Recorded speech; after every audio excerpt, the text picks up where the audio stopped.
e amigas. Hoje nós vamos conversar sobre Enquanto a Noite Não Chega, uma obra escrita pelo autor brasileiro Josué Guimarães, considerado um dos mais importantes autores da literatura brasileira. Bem, gente, antes de começar a falar desse livro, eu quero lhes contar uma história que eu vivi há algum tempo. Bem, quando eu dava aulas de filosofia em uma escola de Cubatão, uma professora de língua portuguesa ficou muito chateada, porque ela tinha a intenção de realizar um concurso de redação entre os alunos de sua turma. Então, ela fez a proposta: vou fazer esse concurso, apresentou, deu o tema da redação e os alunos iriam receber como prêmio, olha só, um estojo de canetinhas. A professora ficou frustrada com a reação dos alunos, pois eles ficaram debochando da professora, dizendo que esse prêmio, sem importância alguma, para que gastar os neurônios para receber um estojo de canetinha? Eu escutei aquilo e realmente eu compreendi a frustração da professora, porque nós dois estávamos assim, praticamente na mesma faixa etária. E eu me lembrei dos meus tempos de escola. Quando eu estudava, os professores faziam essa espécie de concurso e davam canetinhas, canetas diferentes, livros, assim, prêmios relativos a materiais escolares. E nós, alunos, tínhamos o maior orgulho de receber esses mimos. Puxa, receber uma caneta da professora, um conjunto de canetinhas, que alegria! E quem não recebia ficava morrendo de inveja. Praticamente receber essas canetinhas era como se fosse receber um grande troféu.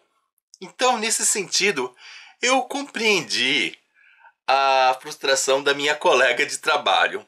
Porém, por outro lado, eu também entendia os alunos e eu não compreendia como que ela poderia acreditar ainda que os alunos daquele tempo iam ficar felizes com um estojo de canetinha. Eu que acompanhava os alunos também já sabia que se eu fizesse um concurso desse tipo, com certeza ia dar ruim, porque os alunos estavam muito mais vidrados na coisa da tecnologia, da internet e tal. E olha que naquele tempo eu estava assim na faixa dos 30 anos e nós não tínhamos ainda todos os recursos da internet que nós temos hoje. Não tinha WhatsApp. Eu acho que as plataformas, as redes sociais que vigoravam era o Orkut ou o Facebook, não me lembro bem. Tinha o MSN Messenger, se eu não me engano, mas assim, ainda a internet estava meio precária comparando-se aos dias de hoje. Então hoje, nem pensar nessa possibilidade.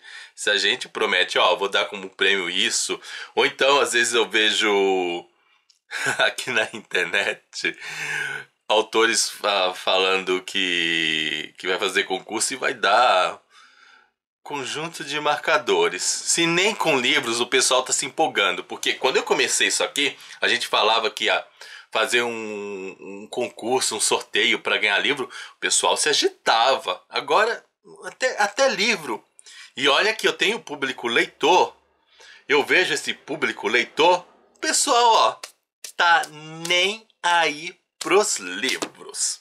Agora, por que eu tô contando essa história aí da questão de que eu me sentiria alegre? Aliás, se a professora chegasse e falasse para mim naquele momento, olha, já que eles não querem, eu vou dar esse estojo de canetinha para você.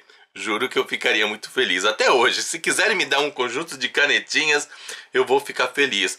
Afinal, eu fui moldado em outros tempos. Eu tenho outras formas de conceber os prazeres da vida. Eu entendo também que alguns presentes não valem pelo valor, ó, aqui, mas vale pelo valor afetivo. Então, eu fico contente com uma caneta que me dão de presente, uma borracha colorida, essas borrachas de apagar que não sei nem se ainda existe isso, mas a gente tinha aquelas borrachas de formato de hambúrguer, formato de milkshake, simulava alimentos. Eu achava mal barato esse negócio. Réguas coloridas, enfim. Esses presentes, esses mimos me alegram. Eu dei um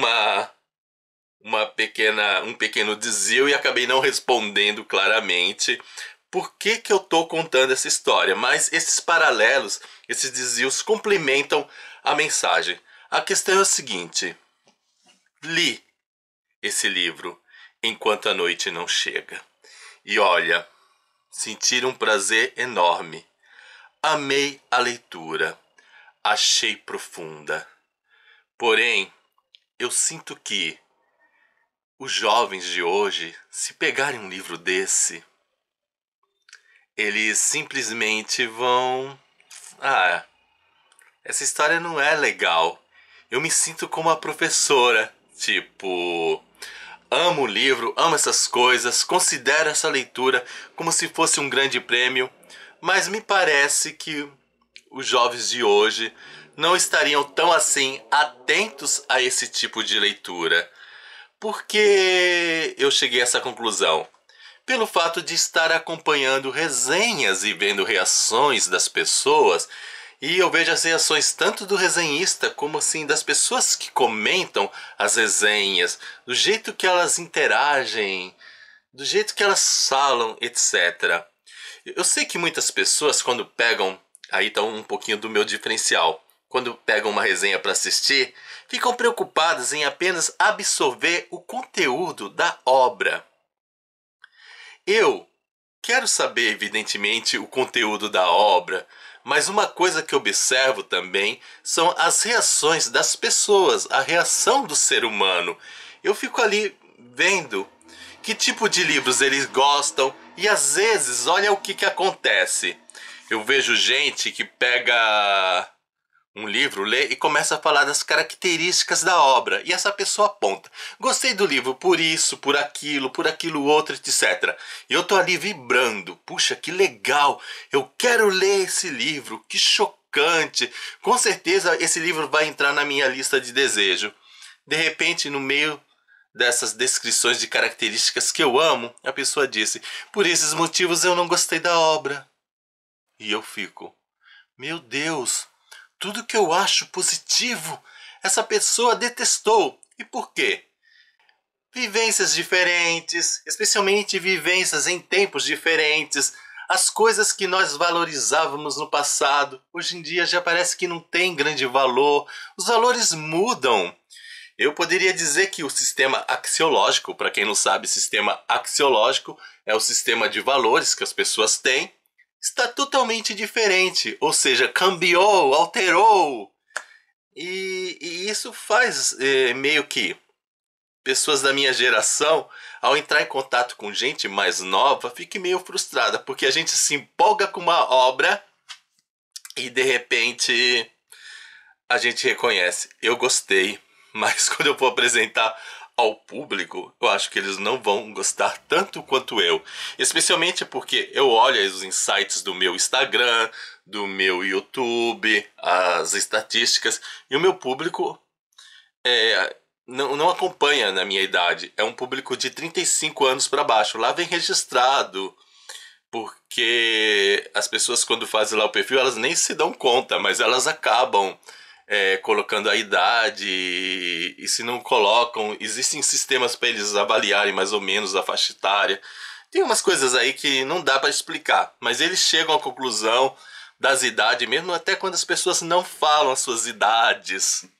E nisso, eu sei que o meu público é mais jovem, e eu acredito que talvez eu venha a me frustrar quando perceber que, apesar de falar desse livro com bastante entusiasmo, eu não vou ver pessoas comprando essa obra. Mas eu gostaria muito que as pessoas dessem chance para compreender a mentalidade das pessoas mais antigas. O autor ele faleceu em 86, mas eu acredito que ele escreveu um pouquinho antes essa história. Eu não sei realmente a data da primeira publicação desse livro. Porém, essa história ela se passa em 1978. Um casal de idosos, o Dom Eleutério. O Dom Eleutério tem 92 anos, vive com sua esposa, Dona Conceição, de 86 anos, numa cidade deserta. Todo mundo já morreu, então só existem os dois ali naquela cidade.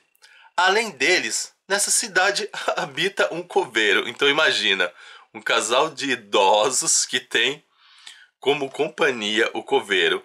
Eles não transmitem uma sensação de incômodo em ter o coveiro, mas eu no lugar deles, se eu chegar nessa idade, eu tenho certeza.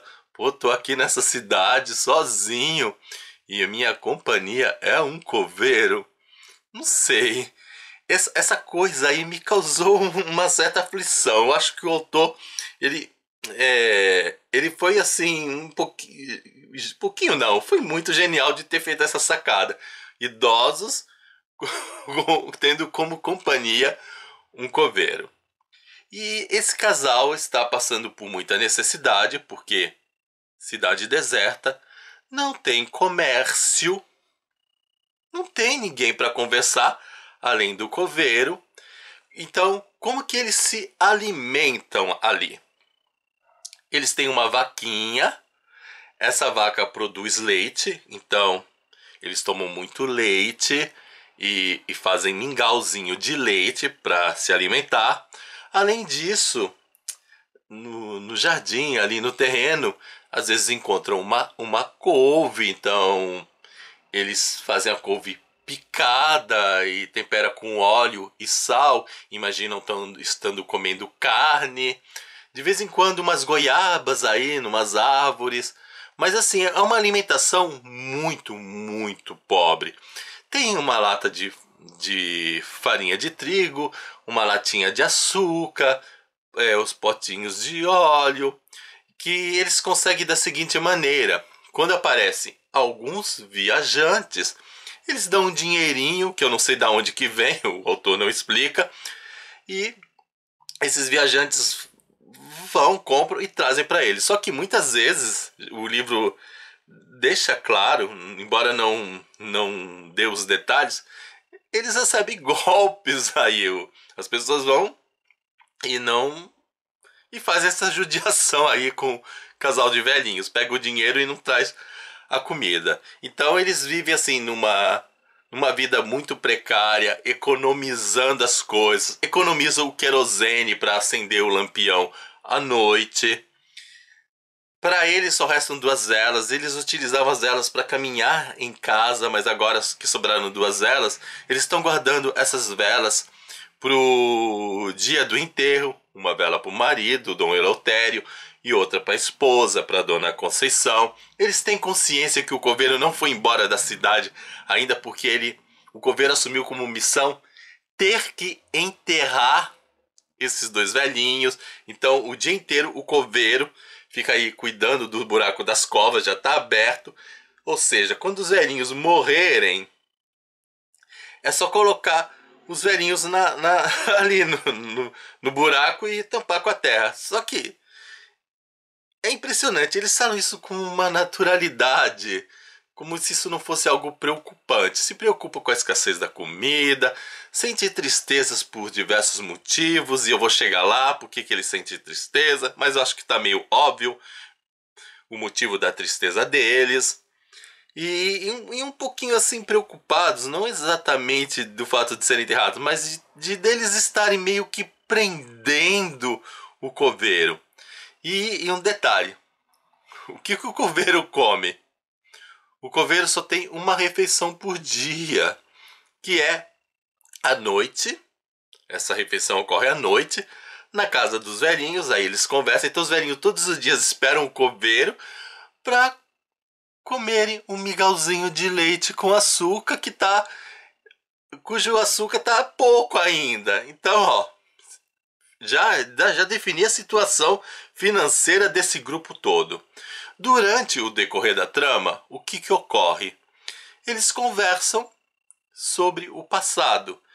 Algumas coisas ficam evidentes nessa conversa, tipo, a Conceição, ela meio que já conhece as conversas do marido, porque são mais de 68 anos casados. E assim, é um casamento daquele de que o casal é muito unido, então quando ele passeia, ela vai junto. Não é igual os casais de hoje que meio que um trabalha para um lado e vai para o outro. Não. Ela era dona de casa, é verdade, ele trabalha fora, mas ele trabalha meio fora naquela cidadezinha. Não tem uma distância, até no trabalho profissional. E me parece, não fica muito claro, que ele meio que trabalha em casa, ele trabalhava em casa, prestando serviços pro povo ali da redondeza. E era conhecido pelo aquele povo. E esse casal, nas suas conversas, vai contando a vida, um pouquinho da vida daquelas pessoas. Aliás, não é bem a vida daquelas pessoas. Ele, perdão. Ele vai contando como que aquelas pessoas morreram. E assim, eles viram muita morte. E eu acho que até pelo tanto de vida, as mortes aqui relatadas são poucas. E eu penso que nesse espaço de tempo da história, o autor se preocupou assim em mostrar as mortes assim mais significativas para esses velhinhos, que envolvia o quê? Os filhos. Um filho morreu na Revolução de 30 aos 19 anos. Uma filha foi para outra cidade. Aliás, só teve uma filha que foi para outra cidade e ela morreu também de doença. Aí outra filha se casou, teve netos, os meninos morreram de doença, a mãe morreu de doença e o marido morreu pelo desespero. E a gente vai tendo essas histórias aí de mortes, praticamente é a história de morte o livro inteiro. Mas a forma que eles contam, o jeito que a gente vê o sofrimento, acaba gerando uma identificação. Embora eu ainda esteja um pouquinho longe da idade deles, mas acho que nem tanto. Mas gera uma identificação que faz a gente pensar: gente, como é que eu vou estar na minha velhice? Como é que vai ser esse negócio? Eu sei que eu não vou estar numa... Acredito eu que eu não vou estar numa cidade deserta como eles. Mas mesmo assim, às vezes a gente está cercado com tanta gente, as pessoas realmente não nos fazem companhia. E nesse sentido também isso meio que me impressionou. Apesar de só terem eles dois, eu senti eles tão companheiros que é como se eles não sentissem a solidão da mesma forma que eu, que tô aqui, cercado por muita gente. Eles estão ali conversando, conversam com um coveiro, repetem histórias. É claro, gera uma curiosidade de saber mais detalhes, de entender como é que essa cidade chegou a esse ponto de realmente todo mundo sair. Embora ele só fale da morte, a gente imagina que muita gente saiu também, foi morar fora. Tipo, só temos o exemplo da filha dele na história, que foi e morreu fora. Mas eu acredito que outras pessoas morreram. Mas o autor não fala disso, o autor só conta a morte dessas pessoas significativas. Porém, apesar de ter essa curiosidade, de querer saber, de sentir uma necessidade dessas coisas serem um pouquinho mais exploradas, eu vejo que dentro do contexto dessa história, talvez essa exploração não pegasse bem. Por quê? Na realidade, o autor ele não está preocupado em contar pra gente como é que a cidade ficou deserta. Na realidade, ele quer contar os últimos dias de um casal de idosos que tem como companhia um coveiro. O que está ocorrendo com esse casal? É essa a preocupação. Como é que essas pessoas se posicionam diante disso? E evidentemente, eles sendo casal, eles não vão ficar contando um por outro detalhes, até porque eles viram, então não tem muita necessidade. Senão a coisa já fica muito repetitiva. A dona Conceição já, uma vez ela se queixa, eu já conheço essa história assim, porque eu já ouvi inúmeras vezes também. Também, aí o marido responde, mais de 68 anos de casado. Então, fica nessa repetição. Porém, é interessante que mesmo tendo repetições, me dá a impressão que o marido ele tem um jeito de contar essas histórias que mesmo trazendo esses fatos repetidos, ele conta de um jeito diferente, com novas propostas. Além disso, algo que torna a trama interessante é que o marido ele sonha com as pessoas falecidas. É claro que no sonho elas não aparecem como falecidas, não é aquela coisa, eu tô sonhando que estou me comunicando com o morto. Não, ele sonha com vivências, assim, conversando com a filha, como se ela estivesse viva. Porque quando a gente sonha com falecidos, tem duas formas. Uma é eu sonhar e dentro do sonho eu ter a consciência que aquela pessoa está morta. Então eu enxergo, você morreu, estou conversando com alguém do além. E a outra é a gente reviver ou viver cenas novas com as pessoas como se elas estivessem vivas. No caso aqui, nesse livro, é essa fórmula. Eles estão conversando como se essas pessoas estivessem vivas. Ou melhor, ele está, porque quem conta os sonhos é o marido. E isso faz com que a trama fique legal. Evidentemente, embora o livro ele não seja apontado como um livro que tenha gatilhos de violência, preconceitos, etc. E de fato não tem. Apesar de uma cena que eu vou contar pra vocês. A esposa comenta, a fulana tal era uma boa pessoa. Aí o marido chega, era uma boa pessoa. Dava chibatadas nas empregadas negras, expulsou uma que engravidou e tal. Aí naquele momento, assim, na primeira vista eu falei, ele tá concordando que ela é uma boa pessoa e tá dizendo que ela é uma boa pessoa porque fez isso? Aí depois eu captei a ironia na frase seguinte. A esposa olha pra ele e diz, a gente não pode ficar falando mal dos mortos. Então, com certeza ele foi irônico. Ele não estava aprovando esse comportamento de ficar batendo nas pessoas. Ele estava criticando a esposa de ter considerado uma mulher daquele tipo como uma boa pessoa. Mas, enfim, a história não tem assim, gatilhos de violência, se bem que essa parte aí é um pouquinho violenta de dar chibatadas, mas não é muito aprofundada. Geral é a conversa sobre mortes, etc. Predomina isso, o amor do casal, porque ela mesmo tendo 86 anos, ela cuida do seu marido de 92 anos com muito carinho. Ele também se preocupa. Eles têm um forno que é a lenha, então ele ajuda ela a recolher os gravetos. Os dois são assim muito unidos. Eu diria que é um casal fofo, etc.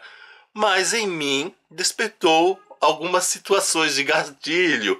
Eu fiquei assim, apesar de estar gostando da história, de aproveitar o aconchego, eu fiquei, meu Deus, o que vai acontecer aqui com esse casal? Eu ficava tenso. Quem que vai morrer primeiro? Se ele morrer, como é que ela vai ficar? Se ela morrer, como ele fica, sabe? Essas coisas, você fica imaginando o que vai acontecer se apenas um morrer, ou será que eles vão morrer juntos? Tem um momento que ele diz assim, se ela morrer antes, ele vai morrer logo e depois. Aí ele lembra também o genro dele que faleceu de amor porque a filha dele tinha falecido. Ou seja, é romântico, é bonito, é fofo, mas é triste, é angustiante, gente, dá agonia mesmo.